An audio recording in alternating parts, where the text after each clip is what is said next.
You listened to him on the KVJ show for years. Every time he tried to talk sports, he'd get shut down. After years of begging, we finally gave in. Brought to you by Bremen Motor Cars and by Wellington Anti-Aging. It's Kevin's Other Show on 640 The Hurricane. What's up? Welcome to the show here today. Kev with you, Dina with you. Yo. Going to be talking to Joe Zagacki, the voice of the Canes, breaking down the LSU game coming up this weekend. What is the biggest advantage that the Canes have over the Tigers? He'll break it down for us, let us know. Also going to be talking a little bit about Hard Knocks, and if you're doing a fantasy draft, you definitely got to hear these details. Oh. We're going to set you up for your season and how you win it. I have one on Sunday. It means money. Okay. Dina, you can't leave. Okay. You got to stay here for the second segment. You don't want to do it by yourself? No. Yeah, I'll stick around. Okay. Aaron Rodgers just got a new deal. Pretty big stuff. I think you got to say, would you make a big argument? And that's been the big thing this week to talk. And it's kind of interesting that he just get this deal today, because I think it was yesterday or the day before, they were ranking the top quarterbacks, and starting to see that now more and more where they're putting Aaron Rodgers as the best quarterback in the NFL. And I guess that's based on skill today. You can't argue the hardware is still by Tom Brady, but they're saying, hey, if you had to go with your fantasy pick for a quarterback right now, you might want to go Aaron Rodgers. It's Aaron Rodgers, yeah. Over Tom Brady. So I guess it's only fitting that he becomes the highest paid quarterback of all time. Ever. Anything ever. This I guess contract is incredible. highest paid NFL player ever, right? It's insane. Yeah. You're talking 4 years, $134 million. Now that's incredible enough. But when you look at the guaranteed money of $100 million guaranteed. That obviously, where you make bank in the NFL, two things: that signing bonus when you first get in, right, and then what you do with that guaranteed money. And $100, he's just guaranteed to be sick, filthy rich. It's mind-boggling. There's no way Danica Patrick is driving away anywhere. She is going to be right there. She's going to do everything she can to lock it down. She got no more income coming in. She don't need income. She just got to lock down some Aaron Rodgers. That's the only thing she's got to do. Her income is That's at $100 probably why million. she retired. Yes. She's like, I can't waste my time with this stupid racing. I'm not going to win anyway. What I need to win is Aaron Rodgers' heart. That's the only thing she's focused on now. Turned into a nice payday for her. You kind of feel bad for, what was her name? Olivia Munn, right? Oh, my gosh, yeah. She's got to be looking at this like, that's a shame. Man. Yeah. I couldn't have sucked it up. He should have stuck around. Maybe that was the problem. Maybe. Well, there's going to be a lot of Dolphins players not going to be sticking around, man. Cuts coming up sooner than other teams. Now, they don't have to make these cuts till Saturday, 4 p.m., but the Dolphins probably going to be making theirs on Friday because they're going to get their final showcase tomorrow night. They're going to go to Atlanta, taking on the Falcons, 7 o'clock. They got to cut 37 players from the training camp roster. It's hard, man. All right, well, there's some that you know. Some without a doubt they're going to be gone. Bryce Petty, right, fourth-string quarterback, he's gone. He gone. Yeah. Making it a little bit tougher in the quarterback room. It sounds like there's even kind of a split between Fales and Osweiler. There's some offensive coaches, from what I'm hearing on the inside, that want Fales to stay. He's got a 42.8 passer rating the preseason. Osweiler's got 60.4, but they say they just like what they're seeing out of Fales better. Me too. Osweiler's got more starts, 25 on his resume. Fales has only played in 3 NFL games, period. That's all right. You know what? Here's why I'm okay with that. Because why do you hate Osweiler so much? He's just terrible. Because even though Fales has only played in 3 games, the games that Osweiler has played in, with the exception of those few weeks where he was good for the Broncos, all of the other games have been terrible that he has played in. I don't care if he's played in more games. I don't care if he's played in 20 more games than Fales. Those 20 more games, he's been total garbage. Doesn't benefit him, yeah. He's just shown more. He's just giving you a larger sample of crap. Exactly. So I'm totally fine with David Fales. Brock Osweiler is a failed NFL experiment. That's all he is in my eyes. It's amazing where he was 4 years ago? I might be even shorter. It might be 3. Yeah. Somewhere right in there. Where he was to where he is now. Each is slated to earn $790,000, but Osweiler's got $540,000 guaranteed, unlike Fales. So Fales would be cheaper. So those are going to be some of the factors that are going to, balance out. But right now, it sounds like maybe give just a slight nod to Fales. Yeah, and you know what? To make a point too, it's not like Fales is so much better than Osweiler. Yeah. We're screwed either way. Let's make sure we know that. We are screwed. The Dolphins and Dolphin fans are screwed either way if Ryan Tannehill goes down. They keep Osweiler or Fales. It's just, at this point, which one do you think will not do as badly? And my answer is Fales. I think the only thing right now is just what you don't see. Because keep in mind, that is the one thing. Dolphins are making a lot of cuts, but so is everybody else. Yeah. And you just don't know who might wind up on the scrap heap. And that's really it. I think the Dolphins are looking at that. And if they see somebody they like better than Fales or Osweiler that comes loose, maybe nobody else other than Tannehill remains a quarterback on the Dolphins that's on the roster right now. Put yourself in Dolphins gear, okay? Do any of these names excite you as a backup quarterback? Mm-hmm. Mike Glennon, Cardinals. No. No? Okay. Tom Savage, the Saints. Jeez, no. Gosh. Josh Dobbs from the Steelers, one of your guys. Those are some of the guys that might be available. No.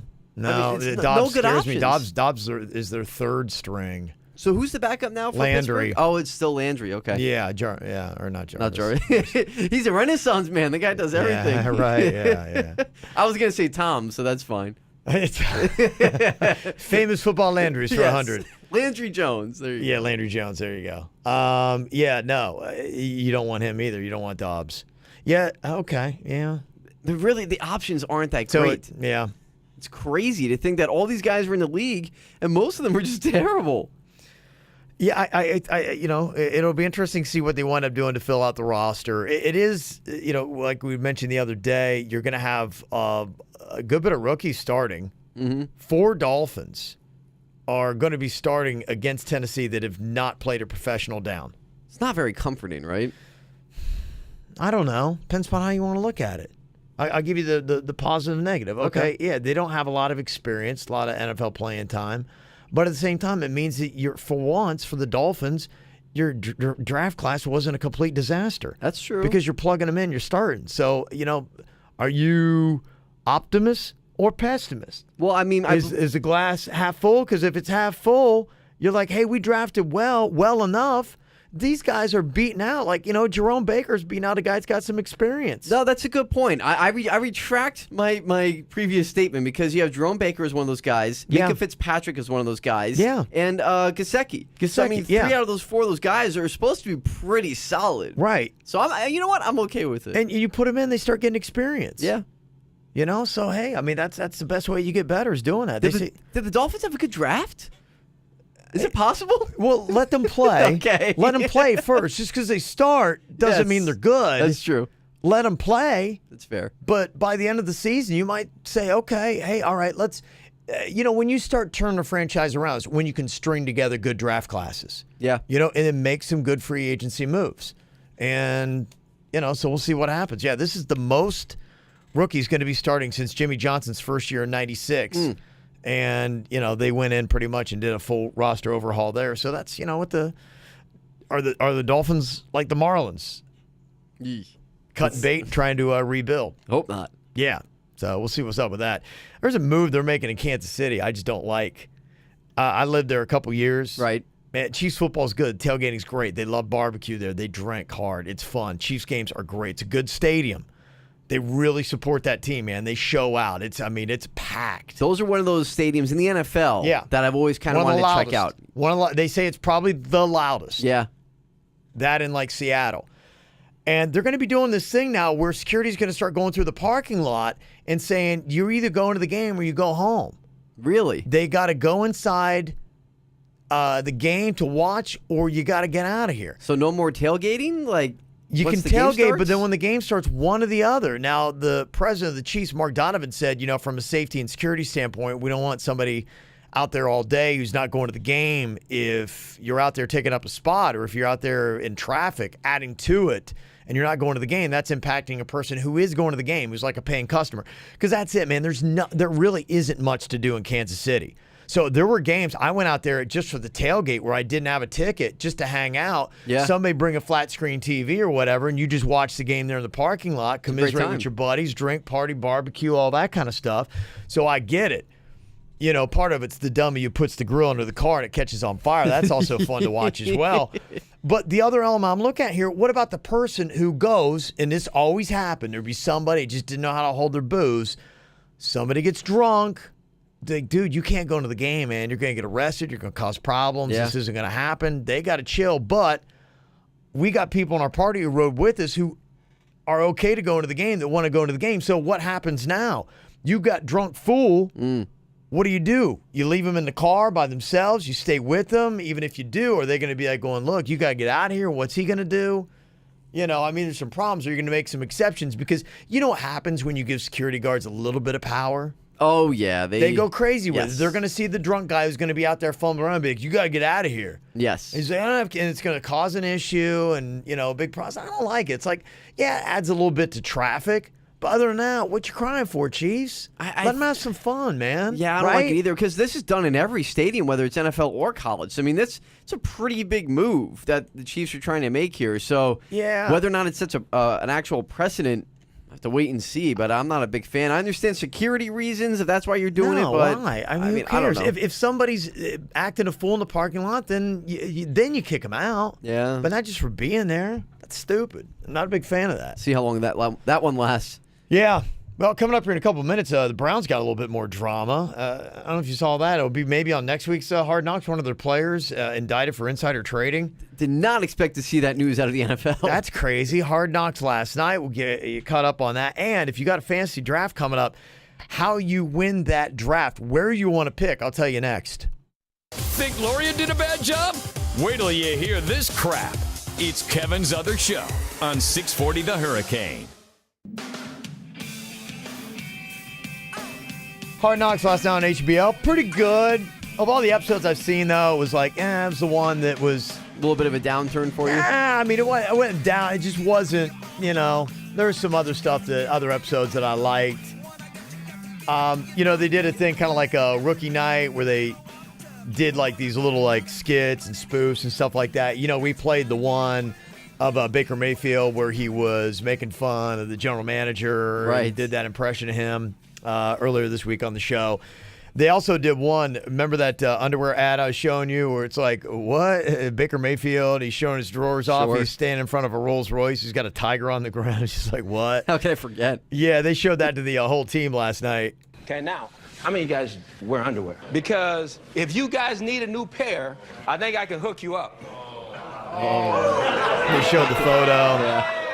So, Baker, I think all of us would like to be fitted. It just goes to show you, like, because I was asking, like, is this a spoof? Because it was so corny. It looked like it was, like, supposed to be humorous.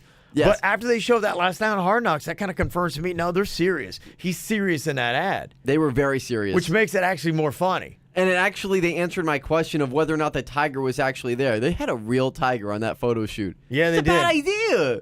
Your franchise quarterback. Why? We've heard a lot of stories, yeah. Come on. Ask Roy. Yeah, exactly. How did that work out? Golly. He'll tell you these tigers can't be trusted. Don't do it. Never trust a tiger. It's a good motto to live by. Yes. Jarvis Landry, earlier at Hard Knocks, in fact, episode 1, I think it was, he went off on the other wide receivers for the Browns. It was kind of cool.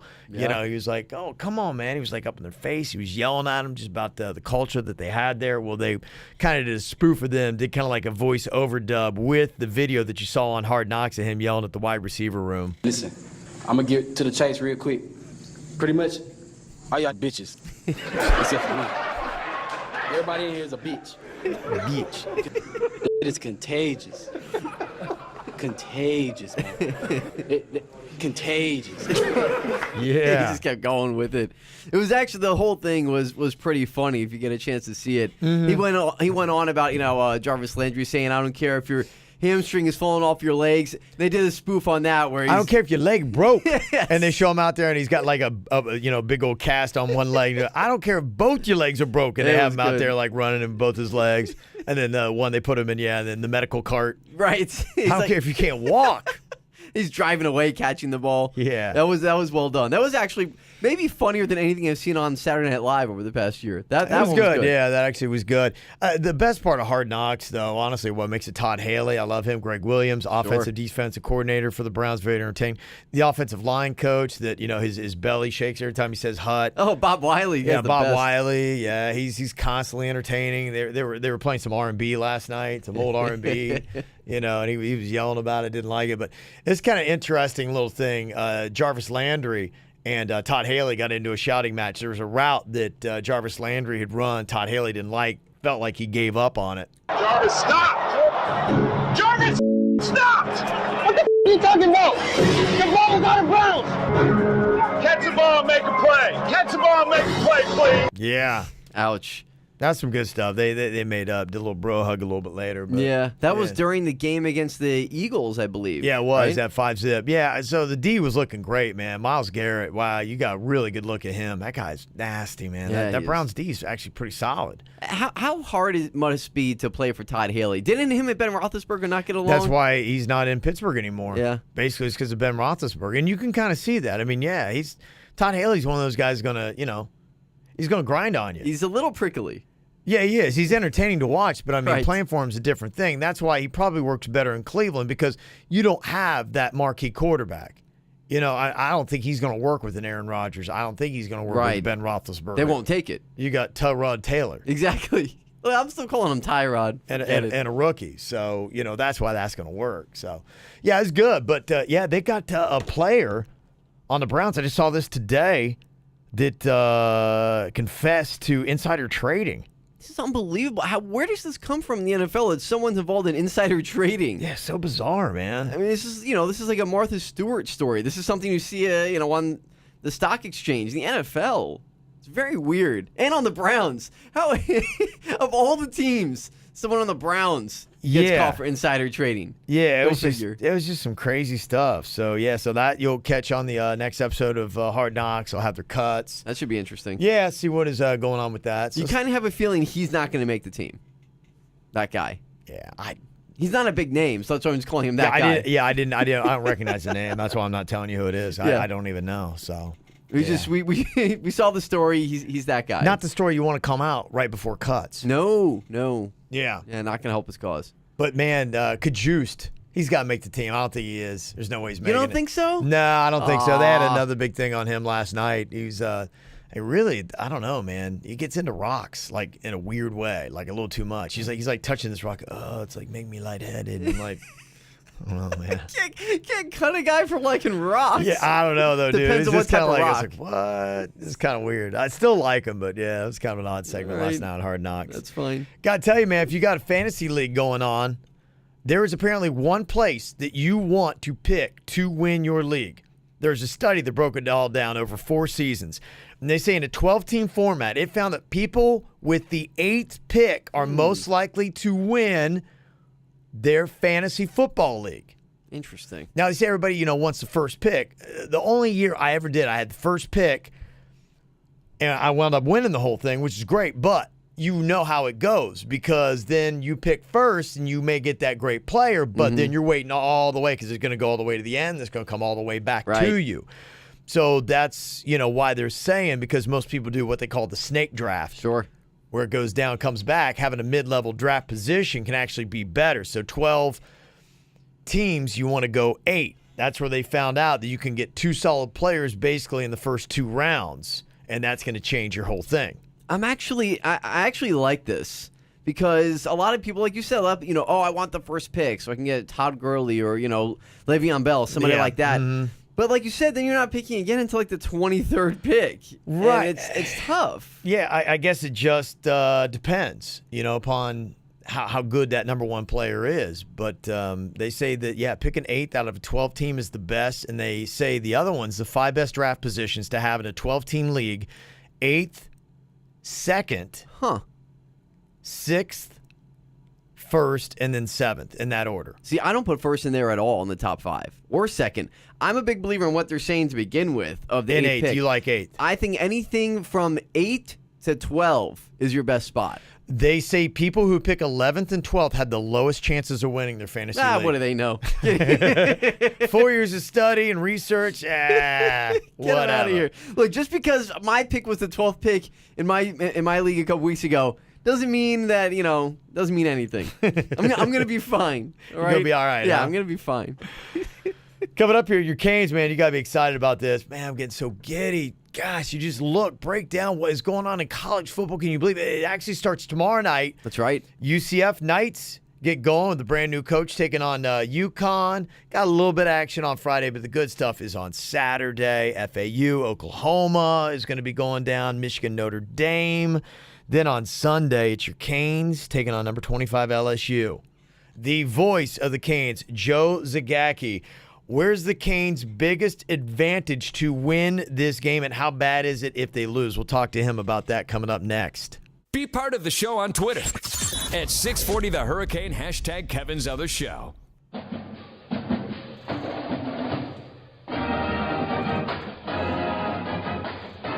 Well, big stuff going on. I love this song. I bet you do, baby. Canes fight song, man. That's right. It's about that time. Got Joe Zagacki, voice of the Miami Hurricanes, joining us again and talk a little bit about this matchup that they got with LSU. A big start to the season, and hopefully things are going to fare a little bit better than the last time the Canes played LSU. I believe that was in the 2005 Peach Bowl. Yeah, that was no fun to watch. I remember that game. Yeah. Joe, welcome to the show here. Yes, thank you. I have amnesia on that last game. I don't remember it at all. I was just going to say to Kevin, Kevin, why? Don't bring this up. Come on. Well, for those who... 1988. Miami played LSU in 1988 and beat them 44-3. There I you remember go. that one like it was yesterday. kind of That's funny right. how you block out these awful ones. Yeah, that's it. Well, Joe, last time we had you on, we had talked about Joe Burrow, the Ohio State transfer, likely getting the job, and that wound up being the case. He's been named the starting quarterback for LSU, and you're probably going to see, I would assume, you talked about how they're probably going to still run the ball. We're not necessarily going to see a spread offense, but would you imagine probably the run-pass option is going to be a big part of LSU's offense come up against the Canes? I think they're going to run the ball. And, LSU fans are clamoring for this spread offense and throw the ball to these wide receivers. And none of that makes any sense to me because they're going to start 2 of their 3 receivers are freshmen. Now, they're 5-star freshmen, but nonetheless, they're freshmen. And you look at the matchup, the one thing Miami does really well on defense is take the ball away. 31 takeaways last year. The one thing LSU did really well was not give the ball away. 8 turnovers all of last season. So you would have to say, gee, if I'm LSU, why am I going to put the ball in harm's way when a year ago the thing we did well was not turn it over? So I think they'll have Burrow run it. They'll have running back by committee. They'll try out different running backs through the first couple of series. And if one of them gets hot, they'll keep feeding him the ball. If not, then I think they'll be put in a situation where they'll have to throw the ball, and that's where Miami wants to be. So I think it's going to be a tug-of-war of who can dictate the policy of the game through who can Miami stop the run game. How dangerous do you think Joe Burrow is running the ball and Miami's defense, how they're set up? I know Manny Diaz is talking about this striker position that, might be that shadow. Is the striker going to be that person that would shadow Joe Burrow, and would that help neutralize his running ability? I think if they shadow him, it would probably be Quarterman. And, for him to run, you have to wonder, would they expose Burrow to Miami's defense, which does have a reputation of getting hitting hard when you only have 2 quarterbacks. You've got Brandon behind him and nobody else. Right. So I don't know. I don't think that they would really want to expose him. He's a big kid, and he hasn't been hit in 2 years. And I promise you, Miami is going to go after him. Yeah. And it might cost them 15 yards early, but I think Miami's got to make sure that Burrow feels the Miami defense. Absolutely. And the Miami is not the team you want to go against when you haven't been hit in 2 years, especially with this defense. So it's very true. I mean, point. you had mentioned last time we talked to you, Joe, that Burrow has only thrown, 39 passes in 3 seasons. The latest action he had was in the Buckeye spring game where you couldn't even hit the quarterbacks. So he's not taking a lot of hits, and that is a great point. And you're right, there are other quarterbacks, 2 of them took off when Burrow was named the starter. Now, tell me, if you had to look at this, talking here with Joe Zagacki, the play-by-play guy for the Canes, what would you say are the biggest mismatches that favor the Canes going into this LSU game? Well, it should be Miami's secondary against LSU's wide receivers. You've got 2 5-star freshmen that have never played at this level. The third receiver, who's their best receiver, Jonathan Giles, is a transfer from Texas Tech, so he didn't play last year.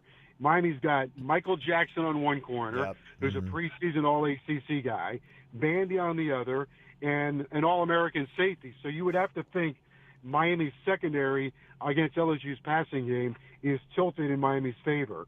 And then the other matchup, I think, might be Miami's running backs in the pass game against LSU's outside linebackers. This dude, Devin White, is a bad guy. I mean that in a good way. Yeah. He's a tough son of a gun, number 40. So Miami's going to have to block him.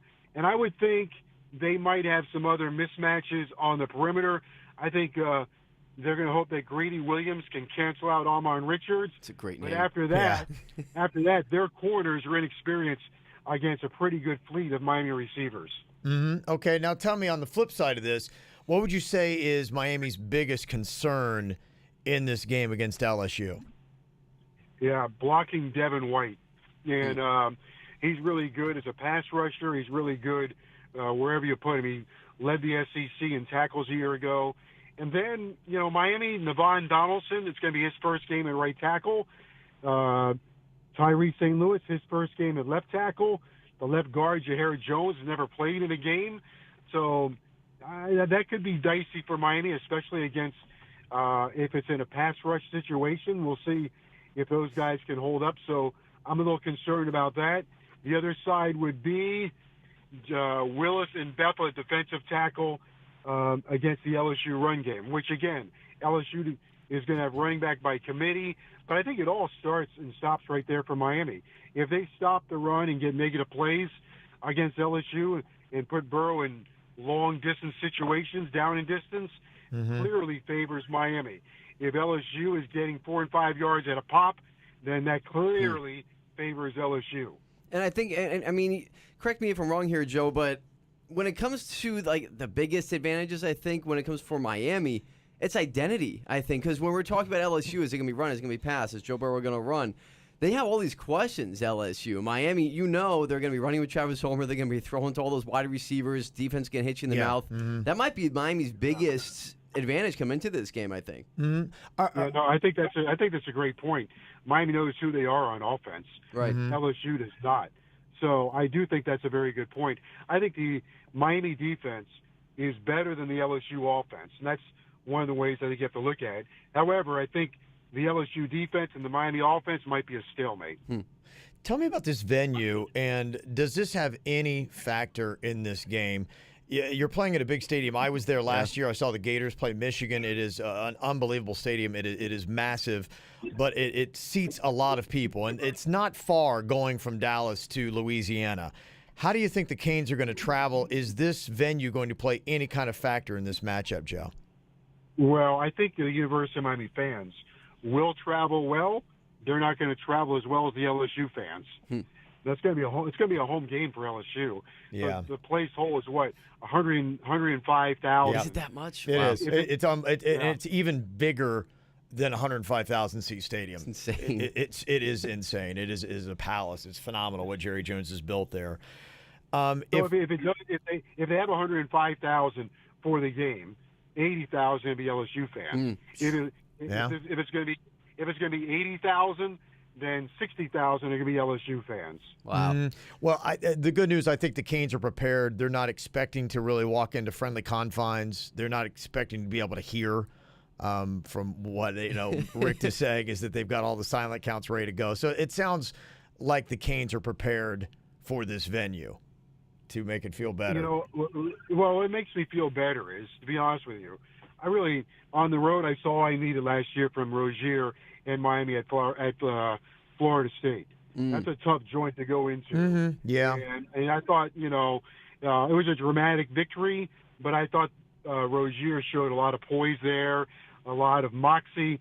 So I'm not sure he's going to be bothered by the crowd. Now, I will say, I do think LSU's going to try to find a way, to keep that crowd engaged. And the one way they can do that, is to get their run game going. But I think the crowd advantage, I'm not that concerned about it unless Miami's really sloppy. Joe Zagacki, voice of the Canes, joins us here. How much does a win or a loss over LSU mean to the season overall here, Joe? Well, it's a long, long season, so not to put too much emphasis on the game. But if you beat LSU, it keeps you inside that top 10 for probably a long time. Yeah. And if you drop one along the way, Florida State or someplace, the fall is probably not as great as it is going to be if you lose this game. If you lose this game, then people are going to say, well, it's 4 in a row. And look, you won 10 in a row last year, but the 4 that you lost, 3 of those were against really good teams, and you didn't beat them. So it's going to hurt the credibility, and it's going to hurt your credibility, put you behind the 8 ball in terms of the ranking. It's not going to affect them in the conference, and they're going to have the entire year to dig themselves out. I think you can overcome it, but for a couple of weeks, it's going to be salt in the wound. That's for sure. Could the Canes make the playoff with a loss to LSU and to Clemson?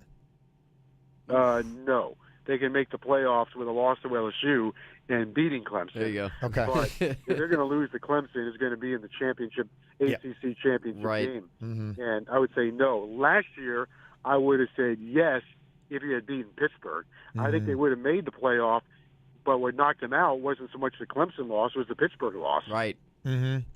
Exactly. Well, Joe, you got to be pretty fired up. I can't even imagine. I know how I am. excited. Yeah, I'm ready to go with this thing right now. Unfortunately, we got to wait till Sunday night. It's number 8 Miami, number 25 LSU. Tune in to check out Joe Zagacki, the voice of the Canes, right here at 640 The Hurricane. Thanks so much for jumping on with us, Joe. Yep, fellas, thank you. I think we're going to have either a seat belt or a bungee cord. We wrapped in one of them to stay in the seat. we got to wait and see. All right, buddy. Take care, Joe, and enjoy the game. Take care later. Thanks. Thank you. All right. Coming up here, going to be talking a little bit Marlins. They're in a very interesting series right now, and some interesting things also said by LeBron James. The debut of his show, The Shop, was on last night. What did he have to say, and is it right or way wrong? We'll discuss next. Yep, he's here too. It's Kevin's Other Show, right here on 640 The Hurricane. Now, I was going to talk a little bit about the Marlins, but now they've lost to the Red Sox. What else is new? Do we even care about the Marlins season? No, we're done. That was our Marlins talk. I think I got something that's got my attention a little bit more. Zach Smith, the wide receiver coach who was fired by Ohio State, and the core of the problem that's happening with Urban Meyer at Ohio State has gone off and exploded on Twitter. Yeah, I would say that's more interesting than the Marlins. Listen to the Red Sox. Oh, my gosh. It is unbelievable. Oh, boy. You have not, you can go and follow the drama in the comments. I mean, I'm just looking back, and I'm going to try to get whatever I can. I'm just looking at my timeline feed right now of what Zach Smith has been tweeting out, and people are attacking him. He's fighting back. It's mass chaos right now. And to be fair, I have no idea what these tweets are. You literally just told me this a minute ago. It's pretty unbelievable. Here we go. I'll start off now. This isn't exactly the first one. The first one he tweeted out was a statement that his mom, who is Earl Bruce's daughter, wrote out. Okay. Just talking about, in a sense, what a victim her son is, how for 3 years he's tried to be good, how Courtney Smith is a scoundrel. She's got to see her and deal with her, how she was the one that was verbally and physically abusive to her son, not the other way around, blah, blah, blah. That's how that all went down. And I think basically, in a sense, also saying she was disappointed in Urban Meyer, that he apologized to Courtney Smith and that he didn't really stand up for the family who he's known his entire life. Wow. Okay. That kind of was shot one, but I'm skipping over that because this is better. Zach Smith basically starts off here. Silence equals over. I tried, but I can't watch clowns like Brett McMurphy, Paul Feinbaum, and others at ESPN continue to run their mouths, not only without knowledge, but with complete disregard for my children. Their mother had plenty of disregard for them in this. Time for you all to face the damage you're causing. Wow. He's just warming up, folks. Okay. Yeah, I mean, so he starts off with calling out all the main names. Yeah, Okay. he goes right at it. Okay, Zach Smith continues on in another tweet here. Hey, Brett McMurphy, Feinbaum, and everyone, ESPN, look at these faces. And there are photos of his 2 kids wrapped up in sleeping bags on the couch. Really? Okay. You heartless and moralless clowns, every liar, dramatic version of the truth you report, you hurt these precious children, just like their mom has and continues to. Do you have families? ? Kids? ? Oh my gosh. Now in the timeline, I'm seeing like Buckeye fans like, oh, Zach, no, oh, don't. Some Buckeye sports reporters are starting to fight back with Zach Smith a little bit. Then he goes on to say, let me see. Yeah, somebody who's saying, look, as a father of 2 kids, a media member, I can't imagine the thought process on this tweet. Using my kids as a shield, pitiful, not a shield. A reminder to scum like you that your reckless and complete disregard for human beings hurts innocent children. So this is the fight that's going on. So Zach Smith is tweeting all this stuff out right now. People are fighting with him. He's fighting back. I mean, it's just unbelievable. So he continues on. Zach Smith writes, hey, Brett McMurphy, quick few questions because you're an outstanding journalist. 1, how'd you get that interview with Coach Tom Herman as your first interview at Watch Stadium? Oh. How come you didn't ask him about the alleged strip club incident that you reported about that everybody's saying Tom Herman was with Zach Smith? Why is it that I'm a big scoundrel for going, but it was his recruiting trip that I was on? 3, did you ask him about the ensuing few days? I don't even know what that means. Oh, that's interesting. Have you vetted any credibility in any of your reports? I am waiting for one thing that is accurate beyond a name change or Photoshop session. I will see you in court, Whoa. you clown. Oh my God. He's going right after Brett McMurphy. Basically threatening him and saying, I guess legal action is coming. He goes on to say, Zach Smith says this, let's talk facts since so many people, mainly opposing fan base fans, want to talk. 1, my kids are suffering because of all of this, most important. 2, I never beat my wife. 3, OSU botched the investigation and worse off, the punishment. Wow. 4, they forced Urban Meyer into his statement, I hope at least because he knows what's real and would have never apologized. 5, OSU President Drake is either the cause of the joke of an investigation or punishment, or he allowed it. Let's talk about who was legitimately hurt in this. 1, my children. 2, the Buckeye players. 3, the Ohio State staff. 4, the fans. Talk about victim shaming, but nobody wants the truth when it comes to stuff like this. Hypocritical people keep tweeting you're hurting innocent people. My goodness. He say, wow, laying it down. Oh, I didn't forget. The truth will come out. LOL. She is no victim. Whoa. Zach Smith goes on to say. Oh my gosh. So he's basically, I mean, he came out, there is no basically, he came out and denied all the allegations and is blaming his ex-wife for everything. Yeah, that's basically what he's saying, and it's just lit Twitter on fire. Okay, he has a little bit more. Oh, okay. Don't you just love how this stuff comes out live? Oh, man. Somebody tweeted at him, sometimes it's just better not to hit send and just log off. Zach Smith says, and that's the point of my tweets. People like you need to just log off and not hit send with hurtful tweets that you have no knowledge about being based on fact or vengeance. Take your own advice, Chris. So it sounds like, you know, my first thought about this was, is he drunk? And maybe that's fair or unfair because you hear the reports about his DUI in the past or DUIs. Yeah, and so that's the first thing that came to mind. But he sounds pretty coherent in these. Well, he does sound a little coherent. But here was one of the sports reporters tweeting at Zach Smith. This is what he said. He said, "So you're going to drink and tweet? A, be mindful of the time of day. Oh, no. Example, it's the middle of Wednesday. Optics. B, don't tweet at your haters, especially not now. C." Are you a national story? ? If yes, rethink this. D, if you're mad, focus on being mad offline. It's tasteful and dignified.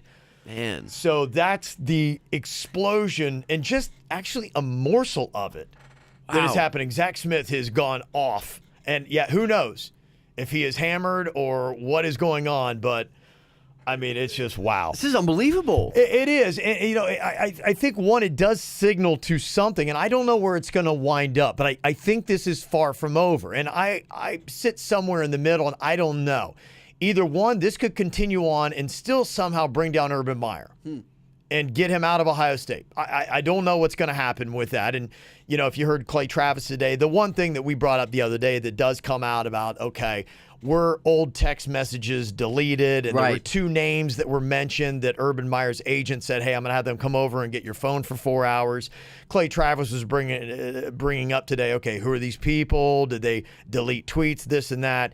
But the one counter to that is, if you're going to have somebody come over to delete tweets, and this is all part of what you're giving the university, wouldn't you delete the tweet that points the finger to the fact they're going to come and delete tweets? You would think so. You'd think so. I mean, that's a major, what do we do?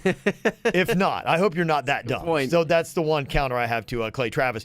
But on the other end of this, do they dig a little bit more, and is there any kind of vindication for Zach Smith, or is he just continue to look like the ass clown that everybody thinks that he is? Yeah, there is no way Zach Smith can basically bring himself back in the public eye. No. With the exception, if like I said, we don't have no idea what happened. All we are going off is the reports that have come out, which seem true. The only way he can be vindicated is if somehow Courtney Smith came out and said, you know what, I've been lying the entire time. Zach Smith has done nothing wrong. It's all been me. Let's even say for hypotheticals that happens. I don't think Zach Smith can save himself, because it's not only that. And I think, there are some people that are like, the domestic issues, questionable, whatever. But there still was, Zach Smith had to go to rehab. He had DUI. His mom was saying, look, in the last 3 years, he's been an absolute saint. But when he was, okay, let's even talk about job performance. Wasn't a great wide receivers coach. Yeah. Doesn't seem like a great human being. No. So, I don't think anybody's even arguing. I think maybe he's trying that hopefully someday I'm going to get another coaching job. I just can't. You're right. I can't imagine if everything lined up perfectly in this world, how anybody going, yeah, let's bring this guy into the program. No, he's done. On top of it, these tweets alone. Yeah. Even if you are completely right going off on this, somebody's like, dude is a loose cannon. Feels like he snapped. I really don't think. Oh, yeah. No, he's definitely. Well, it's interesting because his mom snapped too.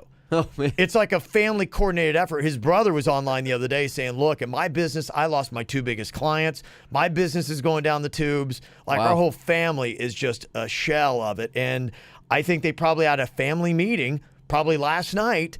And Ma's like, I'm putting this on Facebook. Zach's like, great, I'm going off. And, and here we are today. There's nothing that he can say, especially in those tweets, that can help his cause right now, because it just makes him look angry and spiteful. Dude, he's got the Buckeye fan base attacking him. Wow. They're all like, stop calling yourself coach. Stop embarrassing us. Shut up. Put down the phone. Walk away. Just go away. Get out of our lives. You cause us a lot of agony. How about apologizing? How about that? But apparently he thinks he has nothing to apologize for. No, so. He doesn't. He's in this. He's taking the I'm the victim approach. And all it's going to be, it's just sport. People are attacking him. And as you can see, he's fighting back. So if you want to go have some fun today, if you need that, Go ahead. Quick follow Zach Smith and all the comments that are corresponding, because I think he's still probably warming up. It's incredible. Yeah, this could keep going after we end the show. It's incredible. So I'm sorry I bumped all the other content, but I thought I might want to squeeze that in. Yeah. Some entertaining stuff. So. I think we're going to be hearing more about this. Wow. There you go. You want to jump onto it? I'll keep tweeting, talking about it. Kevin's other show on Twitter. You can listen to our podcast, get it every single day. And we're also on YouTube under the KVJ Show. You listened to him on the KVJ Show for years. Every time he tried to talk sports, he'd get shut down.